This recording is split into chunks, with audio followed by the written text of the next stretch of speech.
Tonight, the King 5 investigators reveal that leaders of our state's child welfare agency were warned about a planned escape days before a group of teenagers broke out. King 5's Taylor Mirfandareski brings us new details about what was going on behind the scenes at Echo Glen Children's Center in Snoqualmie and why the people in charge failed to stop it. I need you to head over to Echo Glen. Kids have escaped and assaulted a staff member. Okay. Security guard Megan Krause is the staff member police were talking about on the radio. Here you can see the bruises on her face. She also suffered a concussion that night on the job at Echo Glen Children's Center in Snoqualmie. She told detectives about it in a recorded interview. And he starts freaking pummeling me, just punch after punch after punch. Police records show Krause was supervising 14 teenagers at the state-run juvenile detention center in May, when half of them, 7 boys, ambushed her, stole her car, and then broke out. I think I was hit over 40 times. Can you briefly tell me where you were hit? In the head and the face. According to charging documents, this wasn't a last-minute idea, but a carefully planned attack. Police photos detail how the kids deceived their guard. They left belongings on their beds to make it look like they were sleeping. Instead, they were hiding in the bathroom, making it possible to sneak up on Krause and lock her in one of their cells. And I'm banging on the window saying, "Help! Help!" Gonna do an area check around where her car was taken. Police video from inside the facility shows the chaotic aftermath. And I don't want to get out by myself if they're still out there. Juveniles with violent criminal backgrounds County Sheriff's Office. on the loose, Grab the jump defense. We want to get over. including boys with convictions for murder. There were serious procedural breakdowns that we should not miss. Russ Hunter is the secretary of the Department of Children, Youth and Families, or DCYF. It's the state agency that runs Echo Glen. The biggest challenge is the lack of physical security on the campus. DCYF has long described the facility as a therapeutic environment, one surrounded by wetlands instead of a fence. It was designed decades ago. But it didn't just come down to physical shortfalls. Our investigation revealed before the 7 boys escaped, senior Echo Glen administrators knew a plan was in the works. They were tipped off. We've been hearing rumors for like the last 3 weeks.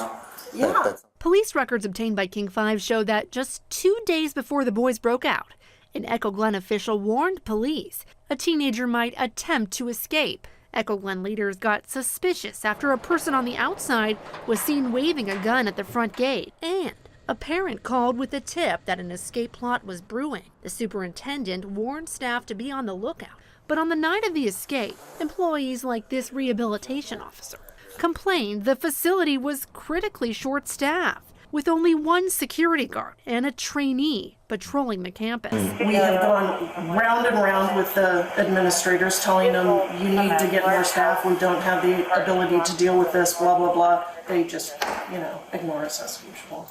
Given that Right. this was a possibility, why didn't you have more staff on duty that night or do more? So, ma'am, if I had 400 more people on staff that night and something had happened, I'd get the same question. Well, why didn't you have 600? We had unsubstantiated information that maybe something would happen. But those tips weren't the only warnings about Echo Glen's security problems. Escapes at Echo Glen have been a problem dating back more than a decade. And one of the convicted killers who escaped in May Hi, dispatch for Snoqualmie PD.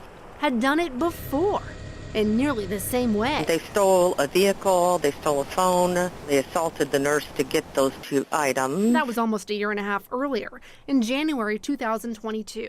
Timothy Hernandez Ebanks was one of 5 teens who broke out of Echo Glen, accused of assaulting 2 staff members, locking them in separate cells, and stealing this car. How could you allow this to happen not once but twice?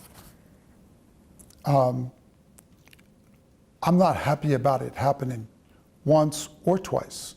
And I think the constructive response is, all right, you have a situation, what do you do?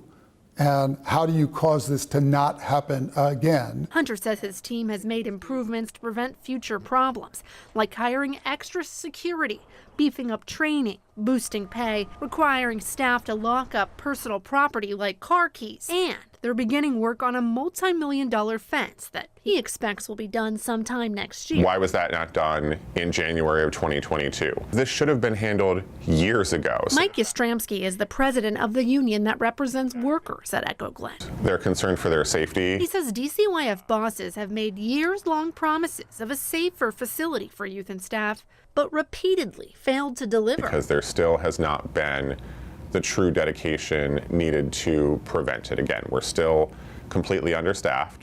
The physical plant is still nowhere near where it needs to be. We asked Hunter why he didn't take more action sooner.